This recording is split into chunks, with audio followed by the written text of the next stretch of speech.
بوس کا پیچھا کرنا چھوڑ دو ورنہ تم جانتے نہیں ابھی وہ کیا سے کیا کر سکتا ہے۔ دشمن ہوں مگر مشورہ تو سنوارا دے رہا ہوں، وقت ہے پیچھے ہٹ جاؤ، وہ شخص بولا۔ سالک اس قدر سنجیدگی سے اسے سن رہا تھا مگر اس کے کہے الفاظوں پر سر جھٹک کر وہ ہاتھ بالوں میں پھیرتا اپنے اشتعال کو دبانے لگا۔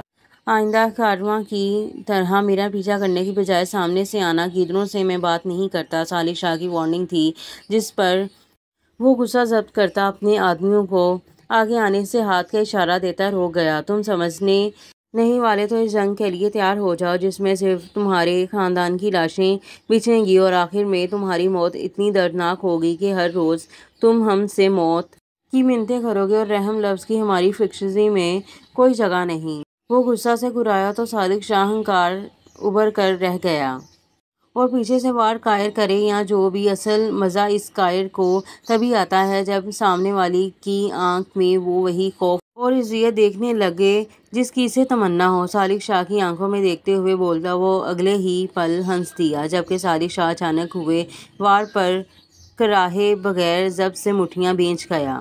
پیچھے کھڑے اس آدمی نے تیز دھار چھرا اس کے کندھے میں پیوست کرتے اسی جلد بازی سے باہر نکال کر اس کا کندھا بری طرح زخمی کر دیا تھا۔ رئیس ایک طنزیہ مسکراہٹ سالک شاہ کی جانب اچھالتا ہوا وہاں سے نکل گیا جبکہ ایک ایک کرتے وہاں سے سب ہی چلے گئے۔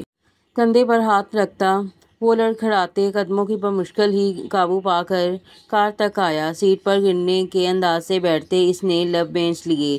ڈرائیو اسے خود ہی کرنی تھی۔ گہرا سانس ہوا کے سپرد کرتا وہ کار سٹارٹ کر گیا۔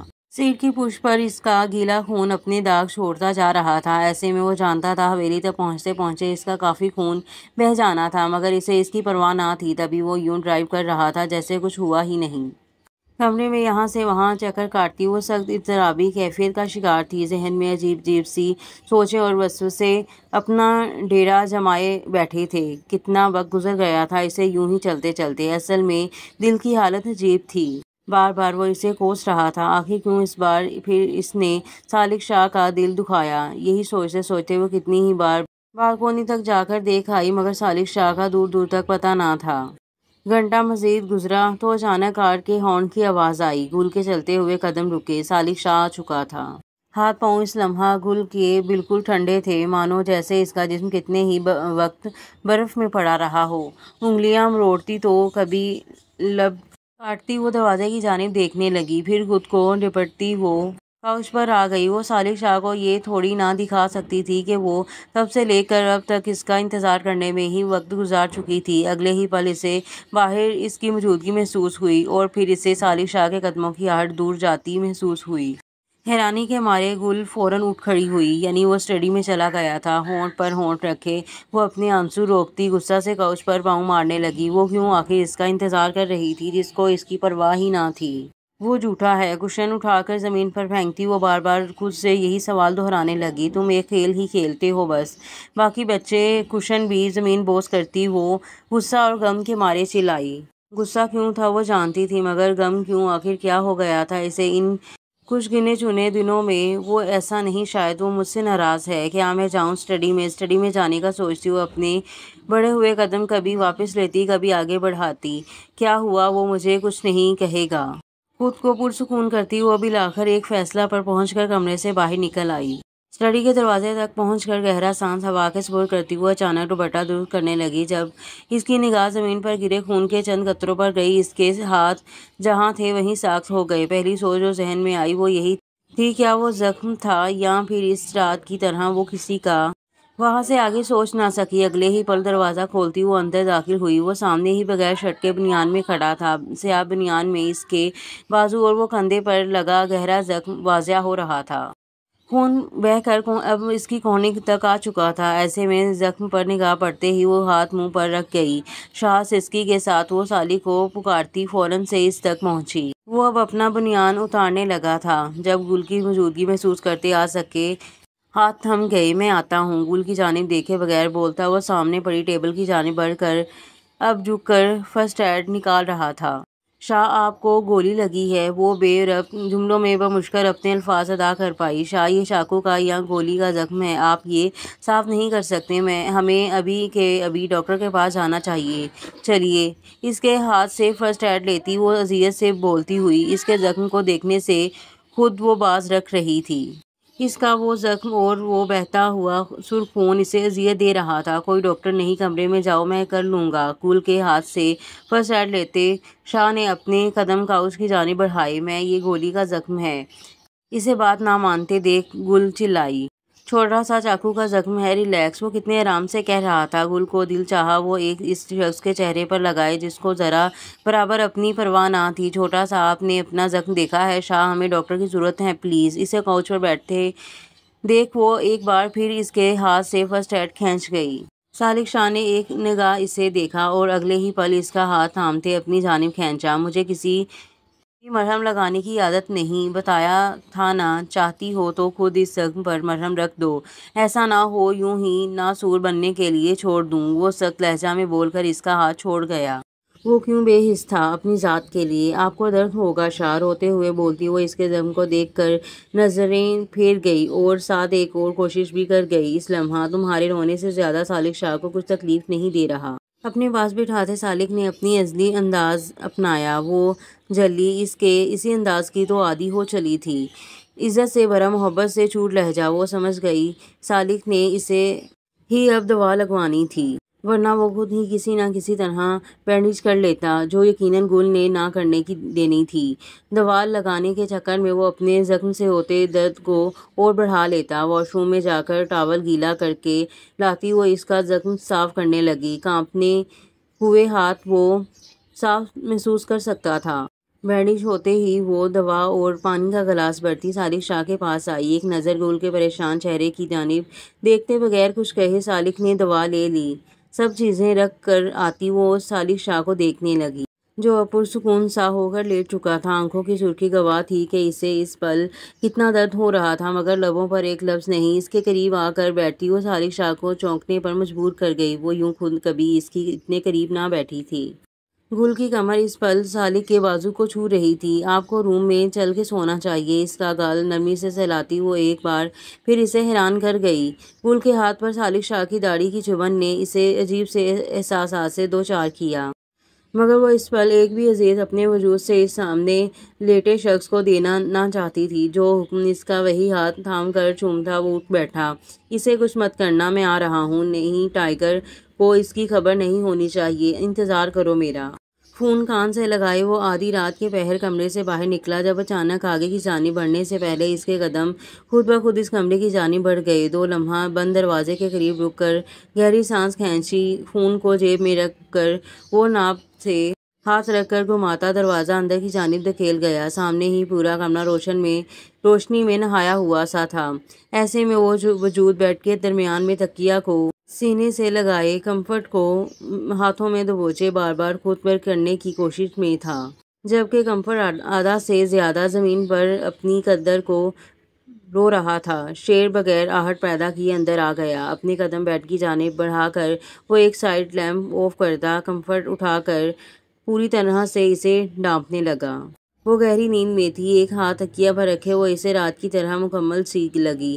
نیچے کو جھک کر وہ نہایت نرم نگاہوں سے اس کا چہرہ تکنے لگا۔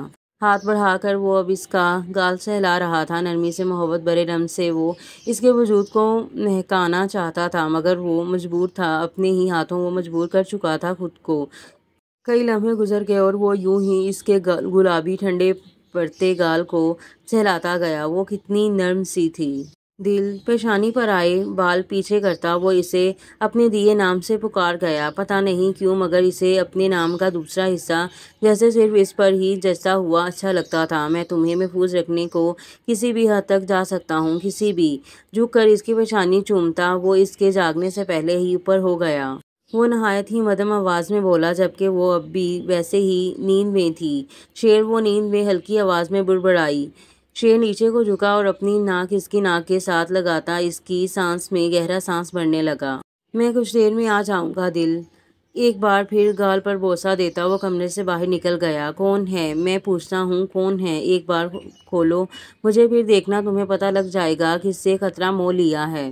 رئیسوں سے بنا رئیس اس کمرے میں بیٹھا نہ جانے کب سے چیخ رہا تھا۔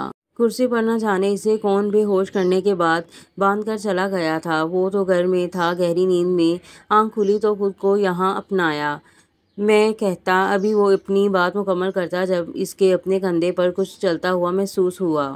آنکھوں کو گھما کر دیکھا اور اگلے ہی پل اس کے منہ سے چیخیں بے ساختہ نکلی۔ وہ ایک زہریلا سانپ تھا۔ اسے پیچھے کرو پلیز۔ پیچھے کھڑے شخص سے گڑ گڑا کر منتیں کرتا وہ آنکھیں سختی سے میچ گیا۔ جب اگلے ہی پل وہ سانپ اس کے گلے میں لپٹنے لگا۔ رئیس کا گلا خشک ہو چکا تھا۔ ایک جانب ڈر، دوسری جانب پیچھے کھڑے اس شخص کا خوف۔ پلیز تم جو چاہتے ہو میں کروں گا، مگر پلیز اسے ہٹاؤ۔